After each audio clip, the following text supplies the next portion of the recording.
Bumalik ang babae na taga Shunem. Ikawalong kabanata. Kinausap ni Eliseo ang ina ng batang lalaki na kanyang binuhay.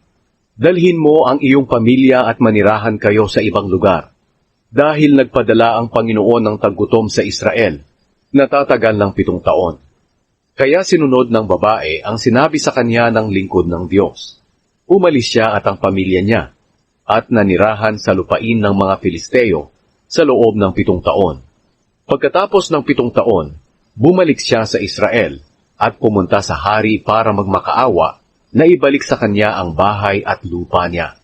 Habang pumapasok siya, nakikipag-usap ang hari kay Gehazi na katulong ni Eliseo. Sinabi ng hari, "Sabihin mo sa akin ang lahat ng kamanghamanghang bagay na ginawa ni Eliseo." Habang ikinukwento ni Gehazi sa hari kung paano binuhay ni Eliseo ang isang batang namatay, lumapit sa hari ang ina ng bata at nagmakaawa na maibalik ang bahay at lupa niya. Sinabi ni Gehazi, "Mahal na hari, ito po ang babae at ang anak niyang binuhay ni Eliseo." Tinanong ng hari ang babae kung totoo ba ang tungkol doon, at sinabi ng babae na totoo iyon. Kaya nagpatawag ang hari ng isang opisyal para tulungan ang babae. Sinabi niya sa opisyal, "Tulungan mo siyang maibalik ang lahat ng nawala sa kanya, kasama ang lahat ng perang dapat kinita niya, na galing sa bukid niya, mula nang siya'y umalis hanggang ngayon." Pinatay ni Hazael si Ben-Hadad. Pumunta si Eliseo sa Damascus, kung saan naroon ang may sakit na si Ben-Hadad, na hari ng Aram. Nang mabalitaan ng hari na dumating ang lingkod ng Diyos, sinabi niya kay Hazael, "Magdala ka ng regalo at salubungin mo ang lingkod ng Diyos. Sabihin mo sa kanya na tanungin ng Panginoon kung gagaling pa ako sa aking sakit." Kaya pumunta si Hazael kay Eliseo na may dalang 40 kamelyo na kinargahan ng pinakamagandang produkto ng Damascus bilang regalo. Pagdating niya kay Eliseo, sinabi niya, "Inutusan po ako ng lingkod ninyong si Haring Ben-Hadad ng Aram para tanungin kayo kung gagaling pa siya sa sakit niya." Sumagot si Eliseo, "Sabihin mo sa kanya na siguradong gagaling siya. Pero sinabi sa akin ng Panginoon na tiyak na mamamatay siya." Tinitigan niyang mabuti si Hazael hanggang sa nahiya ito. Pagkatapos, umiyak si Eliseo. Tinanong siya ni Hazael, "Ginoo, bakit po kayo umiiyak?" Sumagot siya, "Dahil nalalaman ko ang masamang gagawin mo sa mga Israelita. Susunugin mo ang matatatag na lungsod. Papatayin mo ang mga binata nila sa pamamagitan ng espada. Ihahampas mo ang maliliit nilang anak, at hahatiin mo ang tiyan ng mga buntis." Sumagot si Hazael, "Paano magagawa ng isang aliping katulad ko ang mga bagay na yan? Gayong ako'y isang hamak na tagasunod lang." Sumagot si Eliseo, "Ipinakita sa akin ng Panginoon na magiging hari ka ng Aram." Umalis si Hazael at bumalik sa amo niya na si Haring Ben-Hadad. Tinanong siya ni Ben-Hadad, "Ano ang sinabi ni Eliseo sa iyo?" Sumagot si Hazael, "Sinabi niya po sa akin na tiyak na gagaling kayo."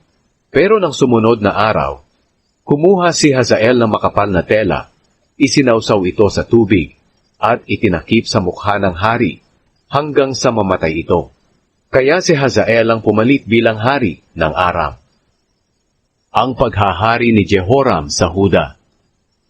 Naging hari ng Huda ang anak ni Jehoshaphat na si Jehoram, nang 5 taon ang paghahari ni Joram sa Israel.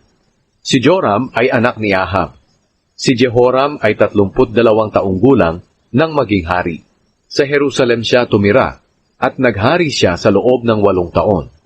Sumunod siya sa pamumuhay ng mga hari ng Israel, tulad ng ginawa ng pamilya ni Ahab, dahil naging asawa niya ang anak nito. Masama ang ginawa niya sa paningin ng Panginoon. Pero dahil kay David, hindi winasak ng Panginoon ang Huda, dahil nangako ang Panginoon na hindi mawawalan si David ng angkan na maghahari magpakailanman. Nang panahon ng paghahari ni Jehoram, nagrebelde ang Edom sa Huda at pumili sila ng sarili nilang hari. Kaya pumunta si Jehoram sa Zair. Dala ang lahat ng kanyang karwahe. Pinalibutan sila ng mga Edomita. Ngunit kinagabihan, sinalakay nila ang mga Edomita. Nakalusot sila at nakatakas. Pagkatapos, nagsiuwi ang mga sundalo niya sa tolda nila. Hanggang ngayon, nagre-rebelde pa rin ang Edom sa Huda. Sa panahon ding iyon, nagrebelde rin ang Libna.